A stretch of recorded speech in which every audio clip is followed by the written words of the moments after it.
गोदाम में जाके जो भी पुरानी चीजें हैं, सारी पुरानी चीजें बाहर लाओ, गोदाम साफ करो।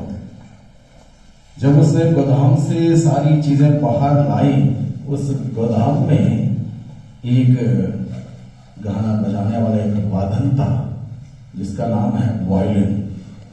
वायलिन मतलब जानते हो? आप में से कोई जानता है वायलिन क्या होता है? जानता है?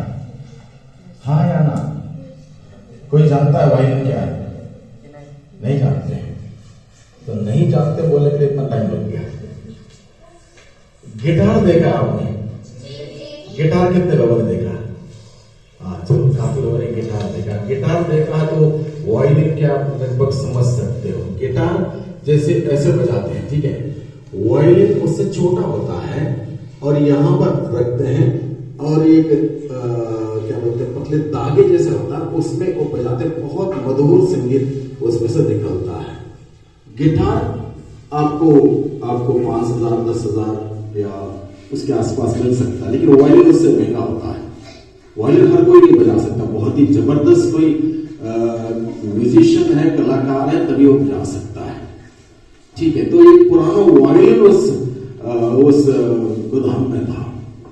अब जब सारे सामान उसने बाहर लाए, उस नौकर ने, तो थोड़ा म्यूजिक के प्रति उसका लगाव ज्यादा था, इसलिए उसने बोला कि ये वायलिन सही है, खराब तो नहीं है, केवल इसकी तारें थोड़ा ढीली पड़ गई हैं, थोड़ी धूल मिट्टी जरूर लगी है, लेकिन खराब तो नहीं है, इसको इस्तेमाल किया जा सकता।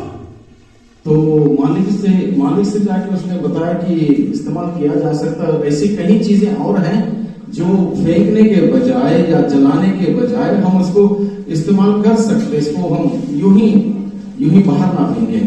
तो मालिक ने उसको इजाजत दी, नौकर को इजाजत दी। बच्चे ध्यान से सुने, अगर कहानी भी नहीं सुन पाओगे तो क्या सुनोगे? तो मालिक ने उसको इजाजत दी, जाके उसको बेचो, किसी को जिसको चाहिए, जो इस्तेमाल कर सकता, जो भी चीजें हैं लेके बेचो। और वो लेके गया बाजार में, चौराहे में खड़े होके उसने नीलामी लगाना शुरू किया। नीलामी लगाते हुए देखा आपने कभी किसी को? नीलामी लगाते हुए कभी देखा आपने किसी को? देखा नहीं देखा? देखा नहीं देखा? नहीं देखा? देखा? एक आध बच्चों ने देखा, बाकी लोगों ने नहीं देखा। तो नीलामी शुरू करते हैं, उसने सोचा कि सबसे छोटी चीज जो है वायलिन है, इसको सबसे पहले बेचूं। वो लकड़ी से बना होता है, उसके ऊपर वो लोहे की स्ट्रिंग्स होते हैं, स्ट्रिंग्स बोलते हैं, और उसमें बजाने वाला एक होता है। उसने सोचा चलो लकड़ी की चीज सबसे छोटी है, इसको हम नीलामी करते हैं।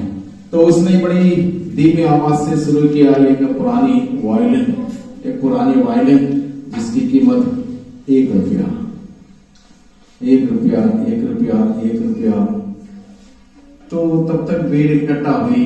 भीड़ में से किसी ने सोचा लकड़ी का कोई चीज है, कुछ भी नहीं तो जला की चाय तो बन जाएगी। किसी ने कहा 2 रुपये, 2 रुपये, 2 रुपये, 2 रुपये।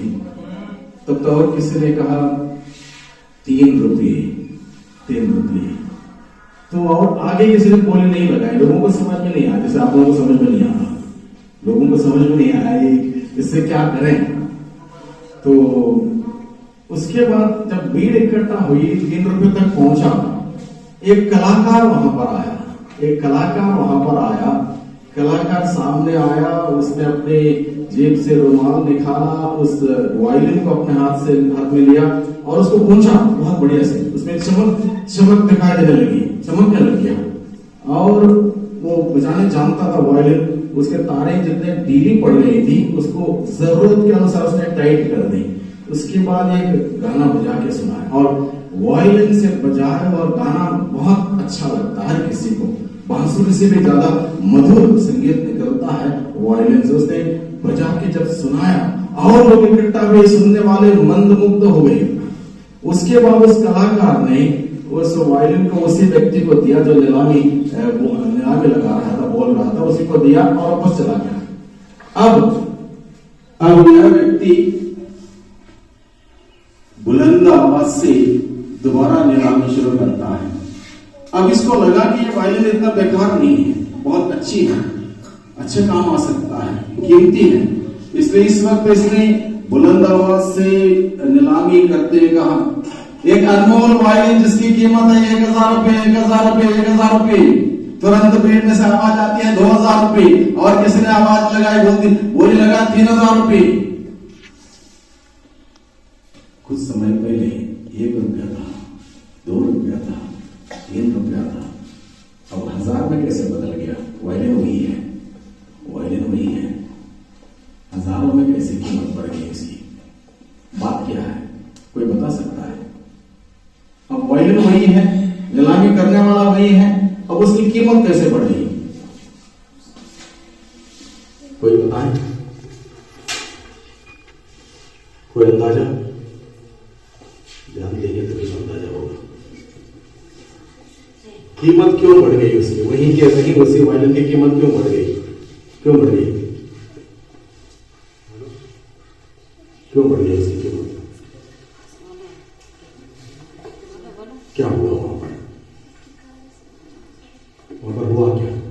वही वायलिन जिसको जो 1 रुपये में बिक रहे थे, 2 में बिक रहे, 3 में बिक रहे थे, अभी हजारों में बोली लगने लगी। क्या हुआ वहां पर? हाँ जी, उस वायलिन को ठीक कर दिया गया। और कुछ? हाँ, उसमें बहुत आवाज निकलने लगी जब ठीक हुआ। और क्या हुआ वहां पर? और क्या हुआ? और कुछ नहीं हुआ? यानी कि आप उसके गुण सबको पता चले। Very good. और कुछ? हाँ, बेचने वाले का हौसला इसलिए बढ़ गया कि उसको वो पता नहीं था कि इसकी ये कितना अच्छा है, अब उसको पता चला कितना अच्छा है, इसलिए उसका हौसला बढ़ गया। और कुछ? और कुछ? और क्या हुआ? उस कलाकार ने क्या किया? सबसे पहले साफ किया उसको, उसके ऊपर लगी हुई धूल मिट्टी को पहुंचा, चमक दिखाई देने लगी, चमकने लग गया। तो कुल मिला के एक कलाकार वहां पर नहीं आता, उस वायलिन की कीमत 1, 2, 3, 4 रुपए में बिक जाती। कलाकार जब आया, कलाकार का स्पर्श मिला, कलाकार ने ध्यान से जरूरत के अनुसार उसके तारे जो ढीली पड़ गई थी टाइट किए और बजाया, तब जाके सबको पता चला कि ये मामूली चीज नहीं, अनमोल चीज है।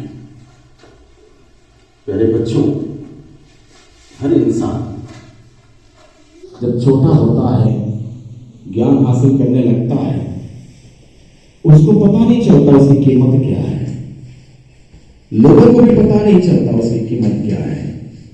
धीरे धीरे विद्यालय में गुरुजन आप लोगों को ज्ञान देते हुए अलग अलग प्रकार की बातों को सिखाते हुए, बताते हुए, समझाते हुए आपके अंदर की खूबियां बाहर लाते हैं, आपके अंदर के गुण निखरने के लिए मदद करते हैं, तब आप दिन प्रतिदिन अनमोल होते हैं। ये गुरुजनों की मेहनत। एक बात यह है कि माता पिता, घर परिवार के लोगों का भी सहयोग मिलता है, और खास करके विद्यालय में गुरुजनों का मार्गदर्शन, गुरुजनों की मेहनत, गुरुजनों की वाणी, उनका व्यवहार आपके प्रति, इस सभी बातों से आपके अंदर जो ईश्वर ने तमाम प्रकार के गुण दिए हैं, वरदान दिए हैं, खूबियां दी हैं, उसको निखरते हुए आप अनमोल बनते हैं, आप प्रेशियस बनते हैं, आप मूल्यवान बनते हैं। इस बात को आपको जानना है, इस बात को जानना है। हर इंसान को अपनी अपनी खूबी, अपनी अपनी क्षमताएं, अपने अंदर ईश्वर ने जो कुछ भी भर रखा है, उसको जब इंसान जानेगा, उसके अंदर आत्मविश्वास अपने आप बढ़ेगा, उसके अंदर हिम्मत और साहस वैसे ही रहेगा, उसके अंदर कुछ भी कर दिखाने की वो क्षमता, वो ऊर्जा हमेशा बनी रहेगी। जब तक इस बात का एहसास नहीं होगा, कहानी भी लोगों को समझ नहीं आएगी। जब तक इस बात का एहसास नहीं होगा, चाहे इंसान कुछ भी समझाए, उनके मन में कुछ घुसेगा नहीं, क्योंकि उनको एहसास नहीं है। वो सोचते हैं हम किसी काम के नहीं हैं।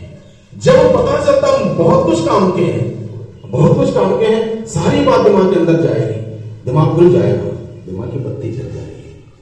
और ये जरूरी है, और ये जरूरी है।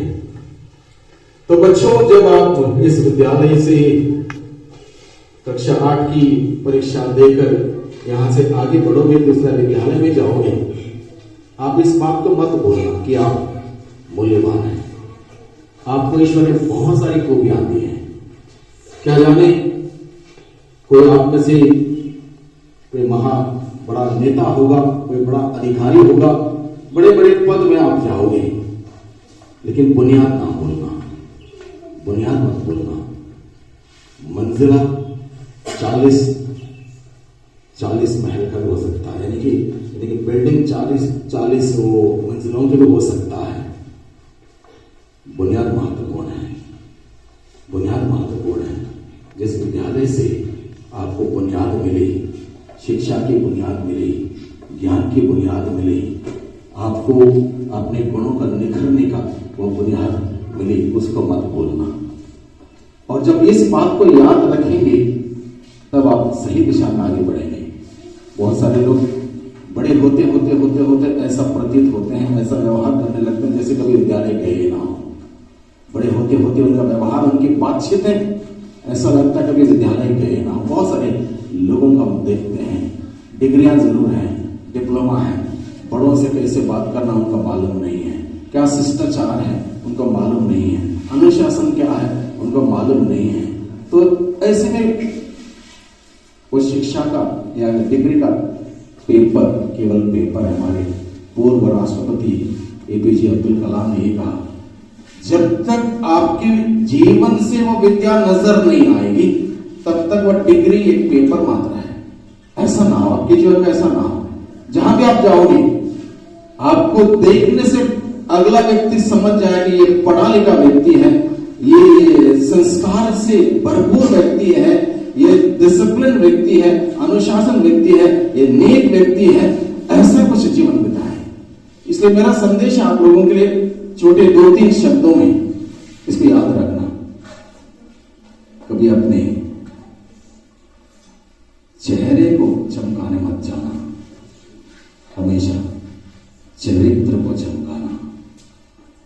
कभी अपना चेहरे को चमकाने मत जाना, चरित्र को चमकाने जाना। चरित्र चमकेगा, आपका चेहरा अपने आप चमकेगा, आपका नाम चमकेगा, आपका घर परिवार के लोगों का नाम चमकेगा, आपका विद्यालय का नाम चमकेगा।